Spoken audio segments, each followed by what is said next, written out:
Chapter 4. Moreover he made an altar of brass, 20 cubits the length thereof, and 20 cubits the breadth thereof, and 10 cubits the height thereof.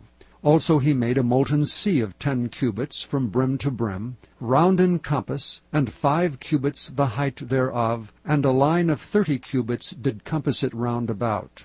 And under it was the similitude of oxen, which did compass it round about.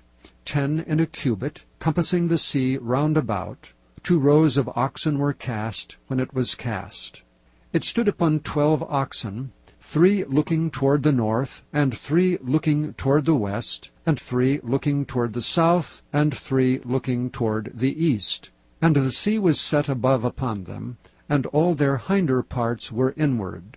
And the thickness of it was an handbreadth, and the brim of it like the work of the brim of a cup, with flowers of lilies, and it received and held 3,000 baths.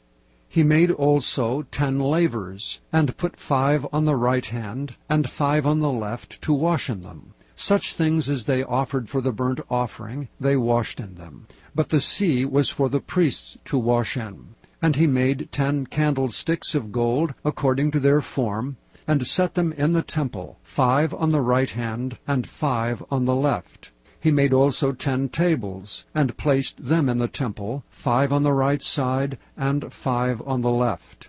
And he made 100 basins of gold. Furthermore he made the court of the priests, and the great court, and the doors for the court, and overlaid the doors of them with brass. And he set the sea on the right side of the east end, over against the south. And Huram made the pots, and the shovels, and the basins. And Huram finished the work that he was to make for King Solomon for the house of God, to wit, the 2 pillars, and the pommels and the chapiters which were on the top of the 2 pillars, and the 2 wreaths to cover the 2 pommels of the chapiters which were on the top of the pillars, and 400 pomegranates on the 2 wreaths, 2 rows of pomegranates on each wreath, to cover the 2 pommels of the chapiters which were upon the pillars. He made also bases, and lavers made he upon the bases. 1 sea, and 12 oxen under it. The pots also, and the shovels, and the flesh hooks, and all their instruments did Huram his father make to King Solomon for the house of the Lord of bright brass. In the plain of Jordan did the king cast them, in the clay ground between Succoth and Zeradatha. Thus Solomon made all these vessels in great abundance, for the weight of the brass could not be found out.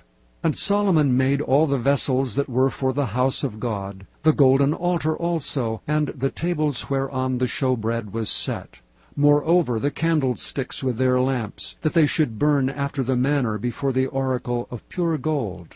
And the flowers, and the lamps, and the tongs made he of gold, and that perfect gold. And the snuffers, and the basins, and the spoons, and the censers of pure gold, and the entry of the house, the inner doors thereof for the most holy place, and the doors of the house of the temple were of gold.